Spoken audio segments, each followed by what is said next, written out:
పెట్టారో మాకైతే తెలియదున్నా. నైట్ 11:30 గంటలకి మేము పడుకో ఉన్నాము. పెద్ద పెద్ద శబ్దాలు అయితే వచ్చినాయి. అప్పటికే మేము లేచేసరికి కాంపౌండ్ అంతా పగలగొట్టేసినారు. 2 జేసీబీలతో ఒకటి ఆ పక్క ఒకటి ఈ పక్క సుమారు ఒక 100 మంది దాకా వచ్చేసినారన్న. మెల్లో ఉండే మంగళసూత్రంతో కూడా లాక్కుపోయినారు. ఇల్లంతా పడగొట్టేసినారు. ఒక 5 నిమిషాలు ఇమ్మన్నా కూడా వాళ్ళు టైం ఏమి ఇవ్వలేదన్న. కట్టుబట్టలతో రోడ్డు పైకి వచ్చినాము. ఆడికి కొట్టడానికి మీదికి వచ్చినారు. సెల్ ఫోన్లు లాక్కుంటున్నారు మేము వీడియోలు తీసుకుంటున్నామని. దీంట్లో ఎమ్మెల్యే వాళ్ళ బంధువులు అని చెప్తున్నారు వాళ్ళంతా. పేర్ల లక్ష్మణ్ రెడ్డి ఒక ఆయన, లక్ష్మణ్ రెడ్డి, ద్వారకనాథ్ రెడ్డి,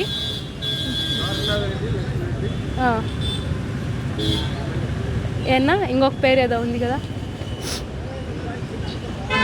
ద్వారకనాథ్ రెడ్డి, లక్ష్మణ్ రెడ్డి, ఇంకొక పేరు ఏదో ఉందన్న, నాకు గుర్తు రాలేదు.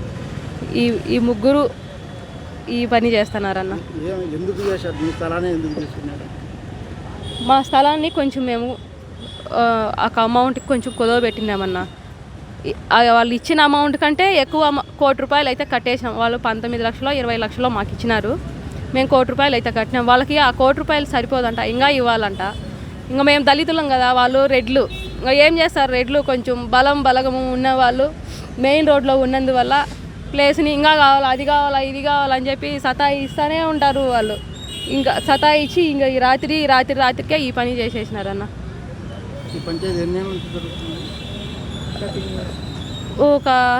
ఒక 10 ఏళ్ళ నుంచి ఉంటుంది. మేము డబ్బులు కట్టేసినామన్న. డబ్బులు కట్టేసినాం కానీ వాళ్ళు మాకైతే పేపర్లు ఇవ్వలేదు. ఇదో ఇస్తామన్నారు. పెట్టిన ఆయన చనిపోయినాడు.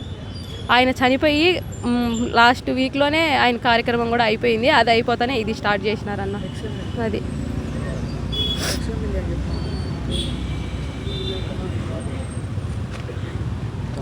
నా పేరు మాధవిన్న. ఈ ఇల్లు మాదే. ఎవరు పట్టుకున్నారో తెలియదన్న. మనకు 3 పట్టుకున్నామన్నారు. నేనైతే చూడలేదన్న. అంతా అయిపోయినాక కొంతమంది ఇటు వెళ్ళిపోయినారు, కొంతమంది ఇటు వెళ్ళిపోయినారు. 2 జేసీబీలు వచ్చినాయన్న. ఒకటి ఇటు పక్క ఒకటి ఆ పక్క, మొత్తం కాంపౌండ్ మొత్తం పడగొట్టి ఒక 100 మంది దాకా వచ్చినారన్న. అంతా పిల్లలే తాగి వచ్చినారన్న. తాగా ప్రవర్తించుకుంటా 1 నిమిషం కూడా మాకు టైమే ఇవ్వలేదు. కట్టుబట్టలతో రోడ్డు మీద పరిగెత్తుకొని వస్తున్నాం. చిన్న పిల్లోళ్ళని చూడలేదు, ముసలోళ్ళు కూడా అని చూడలేదు. అట్లా చేసిపోయినారన్న. కోర్టు ఆర్డర్లు ఏం లేవన్న. అసలు మాకు ఏ ఇన్ఫర్మేషన్ లేదు. ఇన్ఫర్మేషన్ ఉంటే మేము ఎందుకు ఉన్నా ఇట్లానే ఉంటాం. ఏదన్నా ఇన్ఫర్మేషన్ ఇచ్చితే మేము బయటకు వస్తాం కదా. ఏం ఇన్ఫర్మేషన్ ఇవ్వకనే మాకు ఇంత పని చేసిపోయినారు. నిద్రపోతున్నాం, నిద్ర లేచి ఆ కళ్ళు నులుముకొని బయటకు వచ్చి అంత టైం కూడా మాకు ఇవ్వలేదు. క్షణాలలో 2 జేసీబీలు ఈ పని చేసి వెళ్ళిపోయినాయన్న.